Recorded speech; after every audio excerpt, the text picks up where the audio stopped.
अगर मैं आपसे कहूं कि इसी किले के अंदर बैठकर पूरे हिंदुस्तान पर राज किया जाता तो शायद आपको यकीन हो जाएगा।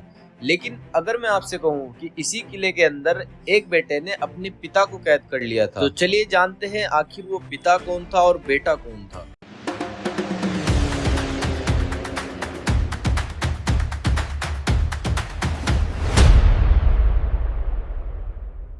दोस्तों, मैं अभी आगरा किले के बाहर मौजूद हूँ और हर साल यहाँ लाखों लोग आते हैं, लेकिन बहुत से लोग सिर्फ फोटो लेकर यहाँ से वापस चले जाते हैं। उन्हें पता ही नहीं चलता कि इन दीवारों ने कितनी कहानियाँ देखी है।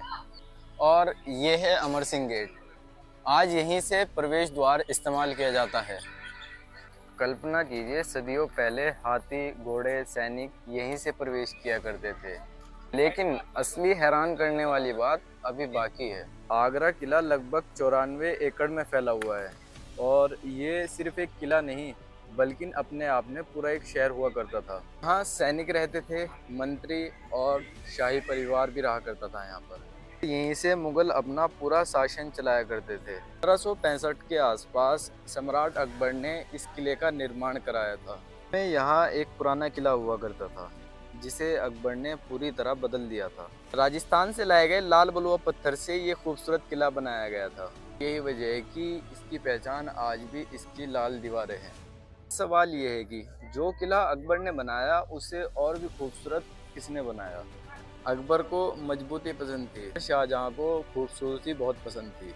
यही वजह है कि बाद में शाहजहां ने इसके कई हिस्सों को संगमरमर से सजवा दिया था और इसी के अंदर से ताजमहल भी बहुत ही साफ दिखाई देता है।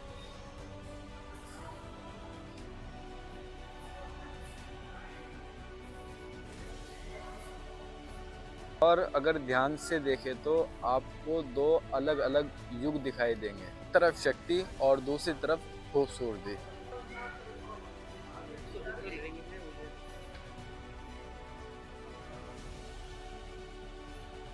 और ये है दीवाने खास, जहां साम्राज्य के सबसे महत्वपूर्ण फैसले किए जाते थे। विदेशी दूत यहीं आते थे और राजनीति भी यहीं तय हुआ करती थी। अब हम उस जगह जा रहे हैं जहां इतिहास ने सबसे दर्दनाक मोड़ लिया था। दोस्तों, ये वही जगह है जहां शाहजहां ने अपनी ज़िंदगी के आखिरी साल बिताए थे और यहीं उन्हें उनके अपने बेटे औरंगज़ेब ने कैद किया था। सोचिए, एक ऐसा बादशाह जिसने दुनिया की खूबसूरत स्मारकों में से एक ताजमहल बनवाया था, उसी के अपने बेटे ने उसे कैद कर लिया था और वो अपने आखिरी दिन कैद में गुजार रहा था।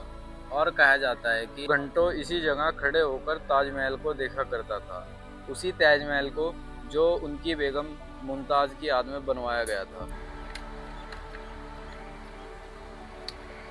इतिहास में बहुत सी लड़ाइयाँ हुई है। बाप बेटे की ये कहानी दिल को छू लेती है। आगरा किले की सबसे ख़ास बात है इसकी मिश्रित वास्तुकला, फ़ारसी शैली, भारतीय कला, इस्लामी प्रभाव, सब कुछ यहाँ दिखाई देता है। यही इसे ख़ास बनाता है।